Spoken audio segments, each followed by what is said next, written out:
जय श्री कृष्ण। आप सभी का हमारे YouTube चैनल पर हार्दिक स्वागत है। आज की इस वीडियो में आप सभी रसपान करेंगे कार्तिक मास महात्म्य के 26वें अध्याय की कथा का। तो आइए सुनते हैं कार्तिक मास महात्म्य का यह 26वां अध्याय। बतलाया भगवान ने प्रभु स्मरण का सरल उपाय। भगवान श्री कृष्ण ने कहा कि पूर्व काल में अवंतिपुरी यानी उज्जैन में धनेश्वर नामक एक ब्राह्मण रहता था। वह रस, चमड़ा और कंबल आदि का व्यापार करता था। वह वैश्यागामी और मद्यपान आदि बुरे कर्मों में लिप्त रहता था। चूँकि वह रात दिन पाप में रहता था, इसलिए वह व्यापार करने में नगर नगर घूमता रहता था। एक दिन वह क्रय विक्रय के कार्य से घूमता हुआ महिष्मतीपुरी में जा पहुँचा, जो राजा महर्षि ने बसाई थी। वहाँ पापनाशिनी नर्मदा सदैव शोभा पाती हैं। उस नदी के किनारे कार्तिक का व्रत करने वाले बहुत कुमारों से अनेक गांवों से स्नान करने के लिए आए हुए थे। धनेश्वर ने उन सबको देखा और अपना सामान बेचता हुआ वह भी 1 मास तक वहीं रहा। वह अपने माल को बेचता हुआ नर्मदा नदी के तट पर घूमता हुआ स्नान, जप और देवार्चन में लगे हुए ब्राह्मणों को देखता और वैष्णवों के मुख से भगवान विष्णु के नामों का कीर्तन सुनता था।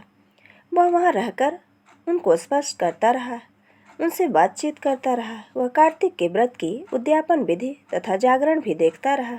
उसने पूर्णिमा के व्रत को भी देखा कि व्रती ब्राह्मणों तथा गौओं को भोजन करा रहे हैं, उनको दक्षिणा आदि भी दे रहे हैं।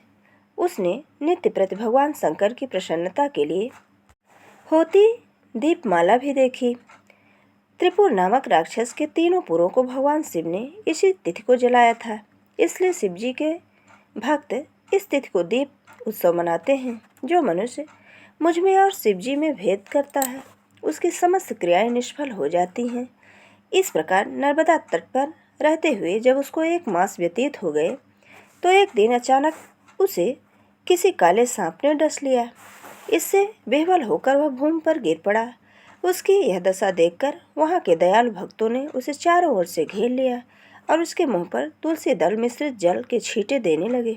जब उसके प्राण निकल गए, तब यमदूतों ने आकर उसे बांध लिया और कोड़े बरसाते हुए उसे यमपुरी ले गए। उसे देखकर चित्रगुप्त ने यमराज से कहा, इसने बाल्यावस्था से लेकर आज तक केवल बुरे कार्य किए हैं।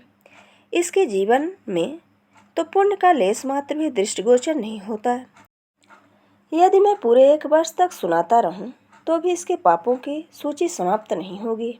यह महापापी है, इसलिए इसको 1 कल्प तक घोर नरक में डालना चाहिए।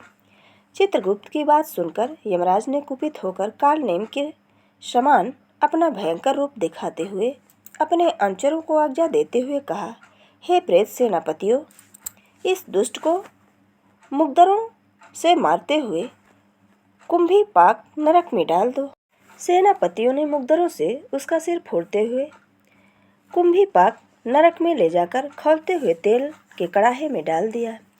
प्रेत सेनापतियों ने उसे जैसे ही तेल के कड़ाहे में डाला, वैसे ही वहाँ का कुंड शीतल हो गया। ठीक उसी प्रकार जिस प्रकार पूर्व काल में प्रहलाद जी को डालने से दैत्यों की जलाई हुई आग ठंडी हो गई थी। यह विचित्र घटना देखकर प्रेत सेनापति यमराज के पास गए और उसने सारा वृत्तांत कहा। सारी बात सुनकर यमराज भी आश्चर्यचकित हो गए और इस विषय में पूछताछ करने लगे। उसी समय नारद जी वहाँ आए और यमराज जी से कहने लगे कि सूर्य नंदन, यह ब्राह्मण नरकों का उपभोग करने योग्य नहीं है।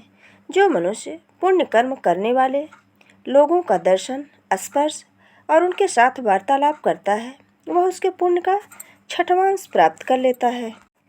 यह धनेश्वर तो 1 मास तक श्रीहरि के कार्तिक व्रत का अनुष्ठान करने वाले असंख्य मनुष्यों के संपर्क में रहा है, अतः यह उन सबके पुण्यांश का भागी हुआ है। इसको अनिच्छा से पुण्य प्राप्त हुआ है, इसलिए यह यक्ष ही यौन में रहे और पाप भोग के रूप में सब नरक का दर्शन मात्र करके ही यम यातना से मुक्त हो जाएगा। भगवान श्री कृष्ण ने कहा कि सत्यभामा नारद जी के इस प्रकार कहकर चले जाने के पश्चात धनेश्वर को पुण्यात्मा समझते हुए यमराज ने दूतों को उसे नरक दिखाने की आज्ञा दी। ये थी कार्तिक मास महात्म्य के 26वें अध्याय की कथा। आगे का वृत्तांत हमारी अगली वीडियो में। उम्मीद है हमारा ये वीडियो आपको पसंद आया होगा। वीडियो अगर पसंद आया हो तो लाइक ज़रूर करें और अपने मित्रों के बीच में शेयर करना बिल्कुल ना भूलें। जय श्री कृष्ण। धन्यवाद।